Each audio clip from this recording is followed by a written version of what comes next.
I'm Jason. I just started working at the radio. To be honest, I hated the night shift.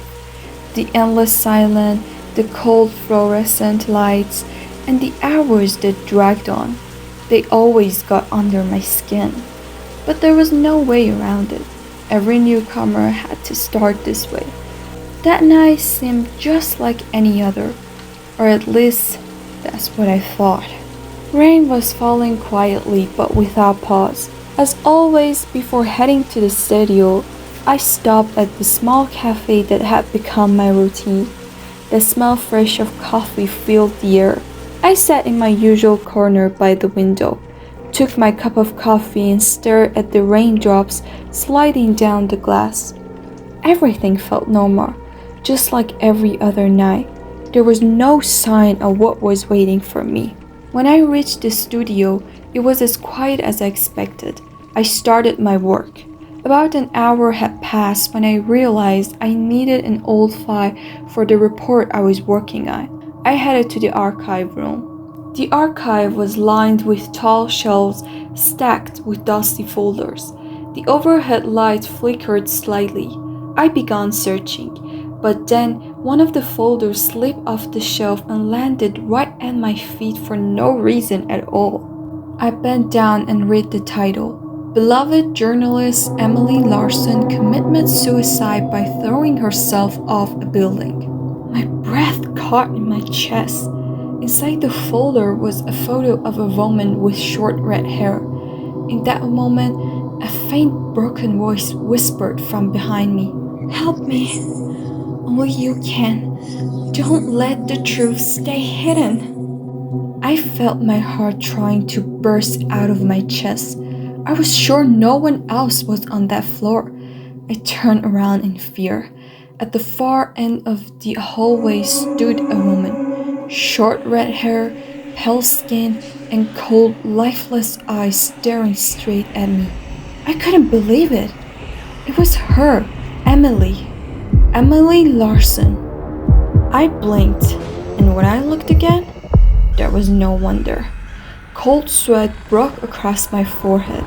I rushed out of the room, but her voice still echoed in my ears. The hallway stretched on dark and endless. Suddenly, I saw bloody footprints on the floor. They looked fresh, fading slowly into the darkness. My breath caught. I told myself it must be exhaustion or too much caffeine. The only thing I could think to do was get outside for some air. When I stepped out of the building, the rain had grown heavier. The cool air hit my face and caught me a little. But right then, I saw something that stole the breath from my lungs. In front of me, on the dark wet street, lay the lifeless body of a woman. Her short red hair was soaked with rain and blood. My knees went weak. The image was like a living nightmare, and the same voice whispered in my ear again, "Help me." I don't know why, but something inside me said I had to go back. I had to find something. It was like an invisible force pulling me toward the archive room.